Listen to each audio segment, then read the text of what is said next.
Coming up on today's Locked On Bucks, a very problematic for the Bucks defense. It prompted Giannis to speak out once again after a loss in Houston to the Rockets. We will examine the comments of Giannis, take a look at how to fix this defense. The trade deadline just about a month away. I'm sure the Bucks names will start to be linked to the Bucks there as well, but not a whole lot of options out there. How do you address this defense? We'll take your input as well coming up after this on Locked On Bucks. You are Locked On Bucks, your daily Milwaukee Bucks podcast, part of the Locked On Podcast Network, your team every day. Welcome into Locked On Bucks. I'm Justin Garcia here with you today. You can hear me on the Bucks Radio Network. We thank you for making Locked On Bucks your first listen every day. We're free and available wherever you get your podcasts. Part of the Locked On Podcast Network, viewable on YouTube as well. Locked On Podcast Network, your team every day. And shouts to all the everydayers that are there with us today on YouTube. On the live show, we'll start to address your concerns and feedback, largely centered around this defense as we move through the show today. Today's show is brought to you by GameTime. Download the GameTime app, create an account, and use code LOCKEDON for $20 off your first purchase. So it was not a good defensive week for the Bucks, and I pointed this out last night on a post-game show, but this was actually I don't know if this even means anything, but this was the first week of the regular season, and this was week 11, where the Bucks finished with a losing record, going 1-3. You lose on New Year's Day to the Pacers. You lose again to the Pacers.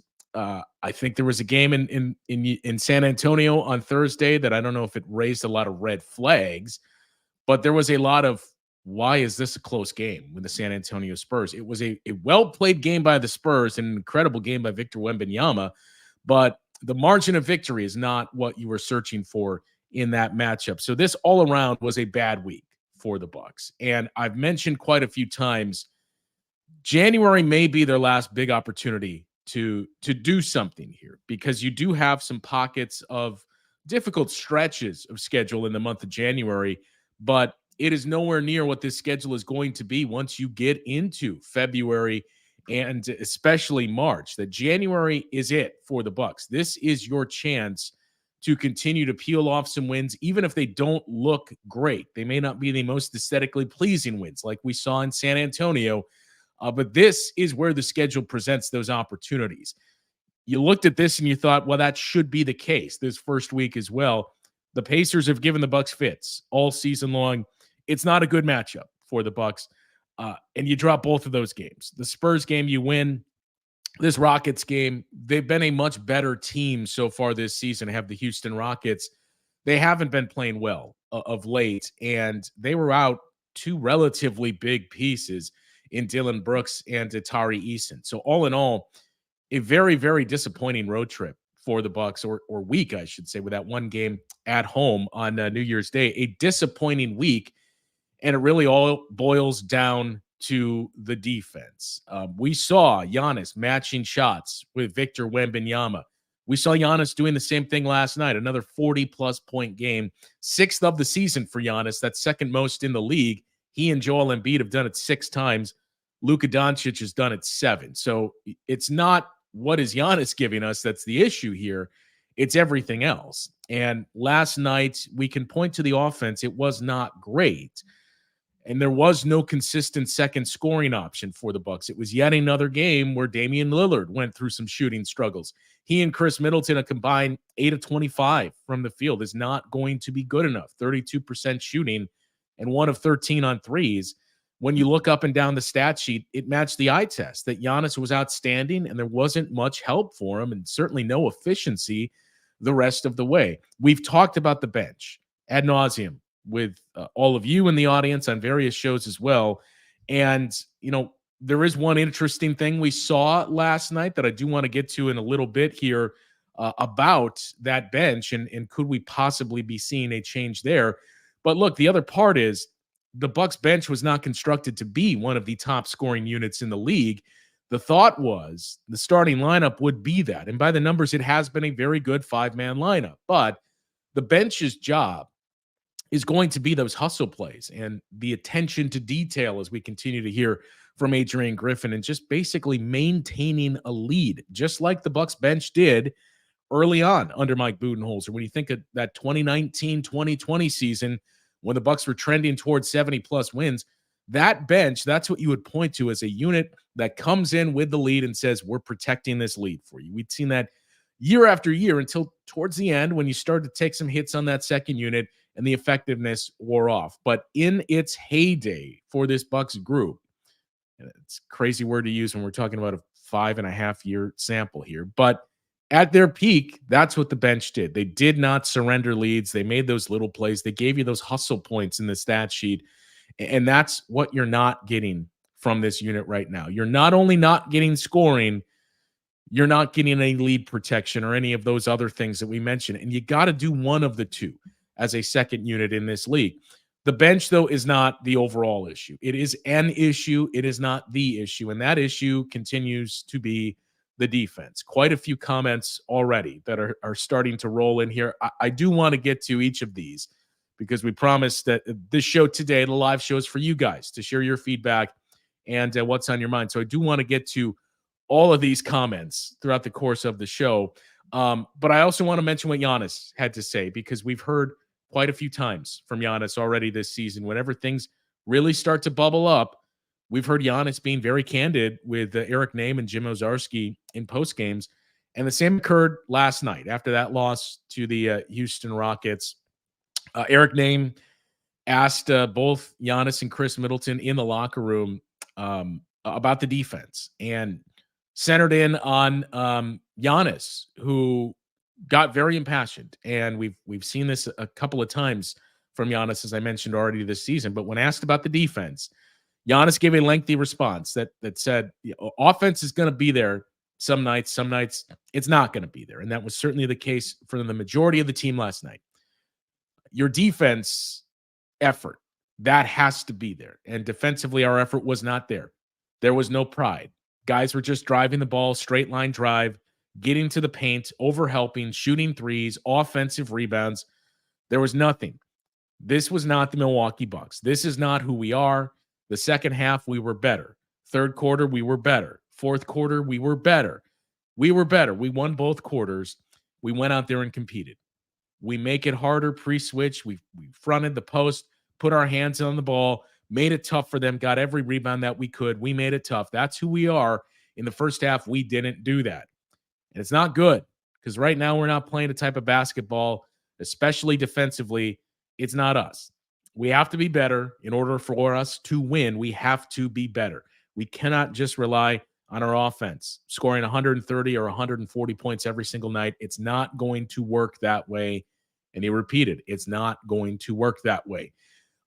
We've gone over that a number of times. The offense is better, and it is better suited for the postseason. But there cannot be this fallacy that everything is going to be easy and you're going to be able to score at the clip that you have in the regular season in the postseason. It changes. The game slows down. You have more time to make adjustments in game, in series. It's going to get much more difficult defensively. And that's why, again, this month of January especially, it is imperative that the Bucks get in front of these defensive issues and we start to see some turnaround. Last week on the show, I mentioned a couple of key areas, and those have remained very, very problematic for this Bucks team. So I do want to re-examine those and start to get to all of your feedback. A lot of it centering around the defense. No surprise there. We'll get to all that as we continue here on Locked On Bucks.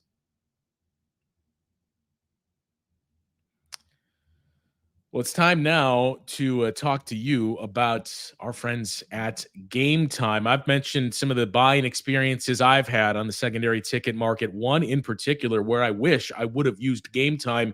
And it's simple because they take the worry out of buying your tickets. They're fast. They're easy. It's the fastest and easy way to buy tickets for anything you need, not just sports events, music, comedy, theater events, anything you can think of near you. GameTime is the place to go for those ticket needs. They offer killer last-minute deals, and more importantly, all-in prices. You can see exactly what it's going to cost you to get into the venue and see your views from your seat. All of that paired with their best price guarantee. GameTime really takes the guesswork out of buying your tickets. They offer a various number of ways to purchase those tickets and deals as well. Last minute flash deals, zone deals, the easiest way to find any ticket you need in your area. And again, you can see what it's going to look like from your seat before you buy those tickets. They are the only ticket buying app that gives you complete peace of mind with your purchase, is not only seeing that view from the seats. It takes just 2 clicks on their app to get those tickets as well. And they're obsessed with finding ways to save you money on your tickets. Deals on tickets right up until the start of the event. Even an hour before the event starts, you can find deals for those last-minute killer deals on Game Time. Exclusive flash deals as well. Sponsored deals on tickets for football, baseball, basketball, concerts, anything you can think of. And most importantly, the Game Time guarantee means you'll always have the best price. If your tickets in the same section or row sell for less, Game Time will credit you 110% of the difference. So take the guesswork out of buying tickets with Game Time. Download the Game Time app, create an account, and use code LOCKEDON for $20 off your first purchase. Terms apply. And again, use that code LOCKEDON, LOCKEDON, and you'll get $20 off your first purchase. Download Game Time today. Last minute tickets, lowest prices guaranteed. And while we have you here on YouTube, we should also remind you, Locked On has launched the first ever national sports 24/7 streaming channel on YouTube, Locked On Sports Today. It is here for you 24/7, covering the top stories of the day with all the local experts you would expect from Locked On, plus national shows covering every single league. Go to Locked On Sports Today on YouTube and subscribe to the first ever national sports 24/7 streaming channel.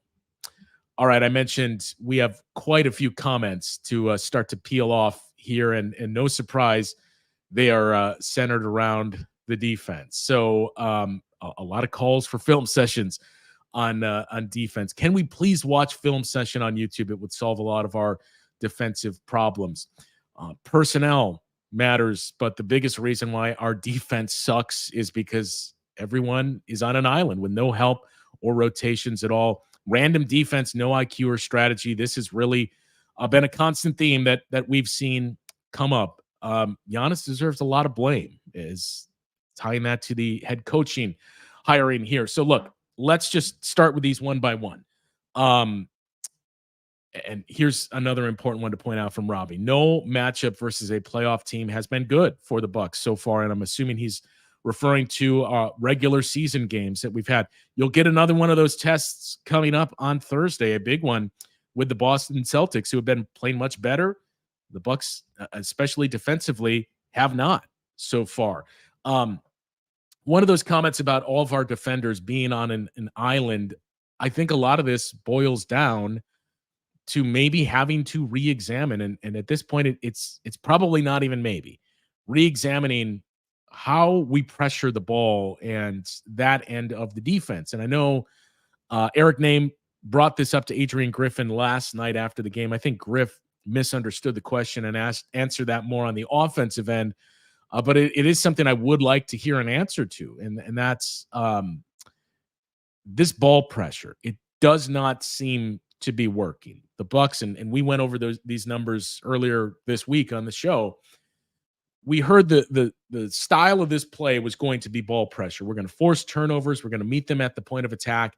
We're going to be much more active on the perimeter. It's something the Bucks have not done in the past, the previous 5 years under Mike Budenholzer. How much of that is personnel based? I'm sure that plays a role, but also the biggest reason perhaps was when you play defense that way, you open yourself up for quite a few issues with fouls and putting the opponent at the free throw line. We've seen a lot of that so far this season from the Bucks. They're putting the opponent at the line. They are getting there a lot, but they're putting the opponent at the free throw line just as much as they've been. And last night, that was another issue. The Bucks missed a lot of free throws in this game. They put the Rockets on the free throw line. But the biggest piece of it to me is when you look at all of these numbers of where the Bucks sit, and again, this is one of the things that we went over earlier in this week on the show when we really tried to dive into what is going wrong with the Bucks defensively and where does this start. When you look at those four factors, and those are the four numbers, offensively and defensively, advanced numbers that most league personnel will point to as this is going to determine your success. The Bucks offensively have done very good in three of those four. They have the fourth best effective field goal percentage.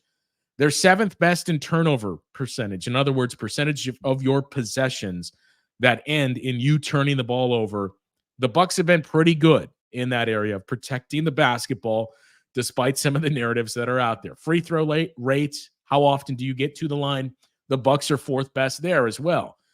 Offensive rebounding is the fourth of those four factors. The Bucks have been brutal on the offensive glass. A 25% offensive rebounding rate.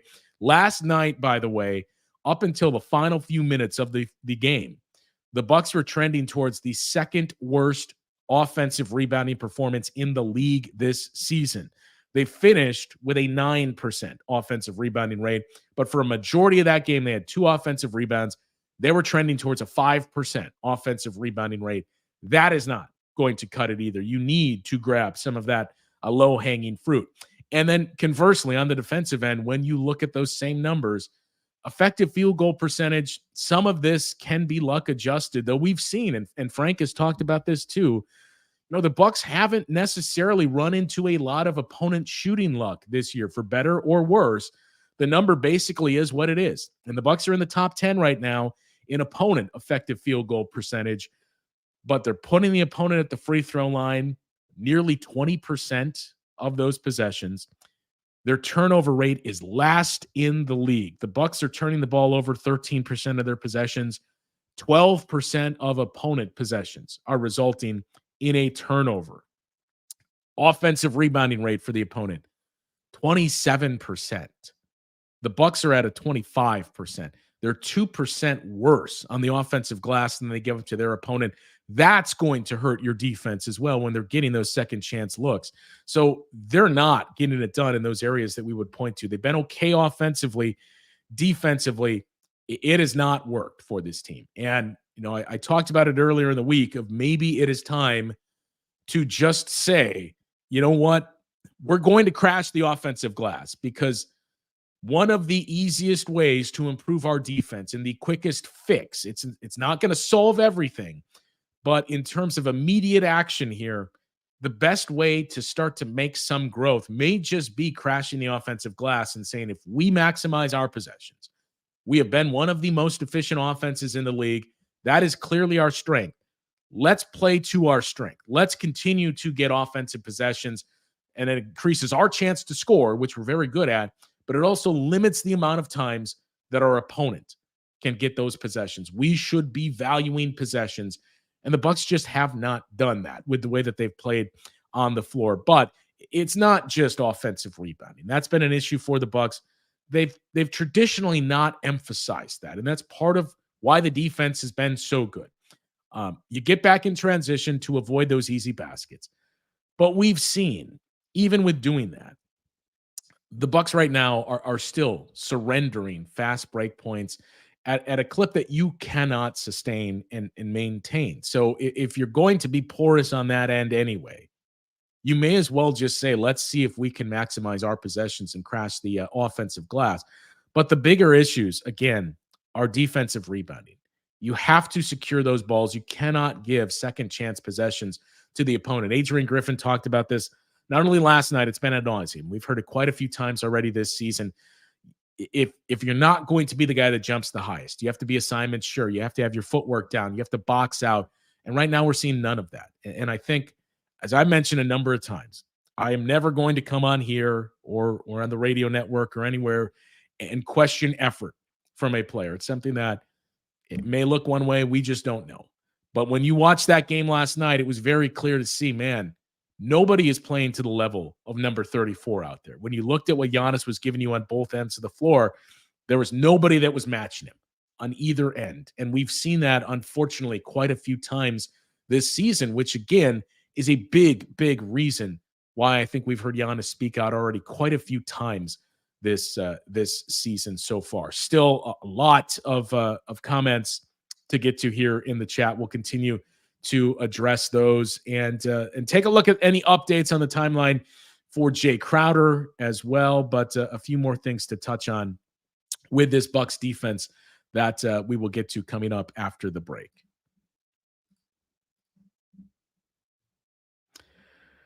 Well, it's time now to talk to you about our friends at FanDuel, because the regular season in the NFL is wrapping up, but you still have time to get in on the action with FanDuel, America's #1 sports book. And right now, new customers get $150 in bonus bets guaranteed when you place a $5 bet. It's $150 in bonus bets, win or lose. Go to GameTime or go to FanDuel. FanDuel, their app is easy to use. There are so many different ways to bet, like same-game parlays. You can find bets in the new Explore tab. Make a parlay in the Parlay Hub. It's the best way to find popular parlays. All of that and more on FanDuel. So head to FanDuel.com/lockedon and make your first bet a layup. FanDuel, official partner of the NFL. All right, even more chatter coming in here about this week and what we've seen about the Bucks defense here. Again, it's a big homestand, and the biggest of those games on the homestand is going to be Thursday when the Utah Jazz come here on Monday. When the Boston Celtics come here Thursday night. Boston, as Sam says, going to destroy everyone in the East this playoffs unless the Bucks make some trades or fix their defense. The season is over. Too many casuals blaming Damian Lillard. Did prime Steph Curry play point of attack defense, or did he have Klay Thompson? Dame has Malik Beasley as his backcourt partner. And I want to get into that too, because last night we saw Malik Beasley for, I believe, just 3 minutes in the second half of the game. It was a game where Malik Beasley started, obviously, but in that second half, it was Andre Jackson Jr. that started the half. Malik Beasley played 5 minutes in the third quarter, did not play in the fourth quarter.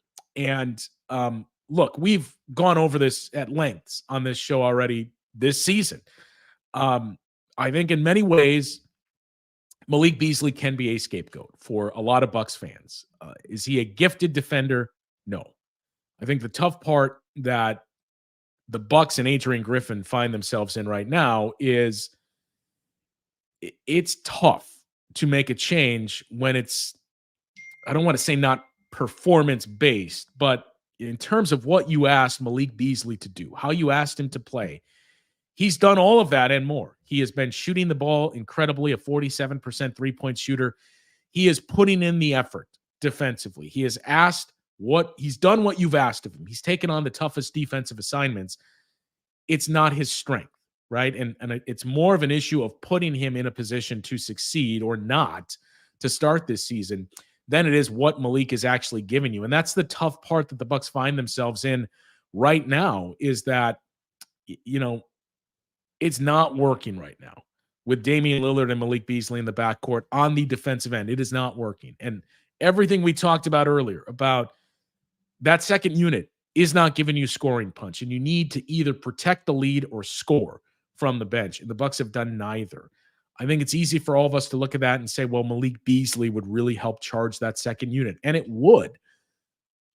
But the issue is you need to find somebody that's going to replace Malik Beasley in the starting lineup. And it's not as easy to just say, well, throw Andre Jackson Jr. out there. I think of all the players, that would make the most sense on this roster. He is clearly the most defensive-minded. He is arguably, as it stands right now, your best point of attack defender and your best perimeter defender on the team as a rookie. But he is a rookie, and we've seen up and down play as you would expect from any young player. Same thing for Marjon Beauchamp. But you're getting to the point of the schedule right now that, it's going to be tough because you cannot go for some of that inconsistency and up and down play. That's the tough spot the Bucks are in. Is I'm not saying you can't make that change, and maybe those wheels are already in motion because we've seen a couple of games of late where Malik has played fewer minutes And now he plays 5 minutes in the second half and does not start the second half here. But I don't know who that is. Again, it seems like it would be obvious. Let's make it Andre Jackson Jr., but there's still some areas you need to see some growth and improvement from Andre. And look, you get that by playing. I recognize that as well. That's the same complaints we've had about some of these young players in previous years, that you just need that playing time to get better there. But I don't know what that option is, or if that option is currently on the roster right now. Jae Crowder is set to return rather soon here. I believe today, going through some 5-on-5 to see if he can get cleared through that on court work. But he is in the home stretch here in terms of getting ready to return to the floor. And as we've gone over quite a few times, and look, let me address a lot of these other comments that are coming in here too about Adrien Griffin. He's still a first-year head coach. And I don't want to sound like I'm just giving organization speak here, because obviously I'm in an interesting spot here as somebody that works for the team. But he is a first-year coach. Just as we said with Andre Jackson Jr., there's going to be some inconsistencies and up and down. He has to learn as well. It doesn't matter how tenured you are as an assistant head coach or as an assistant coach. It's different the first time you put on the whistle. And I do think he deserves some leniency there. The problem is when you're in a spot the Bucks are in. That's what I think made a lot of people raise an eyebrow at hiring an inexperienced coach with this group. Your window is about to close, that this is a group set up to compete now. And it's not very often that you see that with first-time head coaches that can learn on the job. So that's the spot that Adrien Griffin is in now. And we've already seen Griff open to change. It took 4 games to put Brook Lopez in the drop. It's taken longer, but again, some of those things we talked about of Malik Beasley playing less and not starting the second half, that could be another sign that Griff is taking more input from his players and open to making more changes on the defensive end, which I think we would all argue at this point are very, very necessary.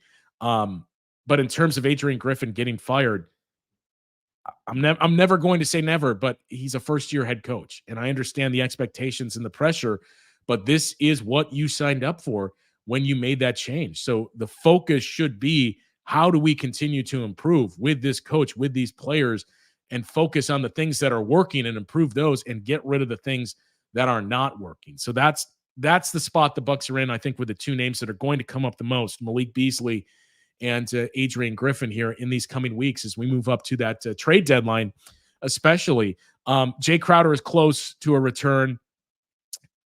He's not going to fix everything. Now, he's going to help you in the part where we said you need somebody, you need a bench that is going to not surrender the lead. You need a bench that's going to protect the lead. Jae Crowder helps you do that. But to me, the most important part about Jae Crowder is I think we've seen the way that Adrien Griffin wants to play. And if you're going to continue playing this style, Giannis is your 5. Eric Spoelstra of the Miami Heat has talked about this before. The league is so pick and roll focused these days. When you think about, depending on when you started watching the game, but if you're somebody around my age, it was post up heavy. And now you think about the number of times you actually see a post up versus a pick and roll. It's completely inverse from where it was 2 decades ago or even 15 years ago. And how you defend those pick and rolls, we've seen a number of ways to combat it. I think the drop defense was one that was initially put out there, and then teams started to see, well, here's how we can beat the drop. It'll cover a lot of what you do, but the pick and roll is where it gets exposed, and it's moving closer and closer to the point where I'm not going to say you can't run the drop, but it's getting harder to run it in the league on a nightly basis because of the number of skilled ball handlers and shooters we have in this league. That's what beats a drop defense. If you can hit floaters and mid-range jumpers, we've seen more and more of that over the years. There was that brief window where it was, let's get rid of the mid-range. And then teams started to see, I think largely due to teams shifting to drop, well, we can beat this defense with that. The point of it is, as you've listened to coaches like Eric Spoelstra talk about defending the pick and roll, there are a number of masks you can put on and ways to try and stop it for spurts. But the best way to combat it is to have versatile defenders and switchability. And You think about Miami and why they've done so well in those spots. Bam Adebayo as your big man that can get out there on the perimeter, switch around, get back into the paint as well. Those are the types of guys that you need. Brook Lopez is an incredible rim defender. And when everything is set up, the last 5 years, the way this defense was, Drew Holiday meets at the point of attack, funnels you into Brook Lopez. He contests, and you don't score. But when it's the opposite, and when it's not controlled chaos, where you're funneling people to Brook Lopez as part of your strategy, but Brook Lopez is just facing shot after shot after shot, like a hockey goalie in practice, just under fire, that's not going to lead to success, because when that happens, your defenders are not in position. They're not close to the basket. You're playing out on the perimeter. You're pressuring out there. You're not getting the turnovers. You're getting blown by. And that leads to 5-on-3s, 5-on-2s, whatever it is. You don't have the numbers advantage. Brook Lopez has to step up and contest a shot. And when he does that, nobody is by the rim to get a rebound. That's all kind of folded into what we've seen from this defense. And fixing that is the number one thing. Offensive putbacks by the opponent. That is the easiest way to slow this down.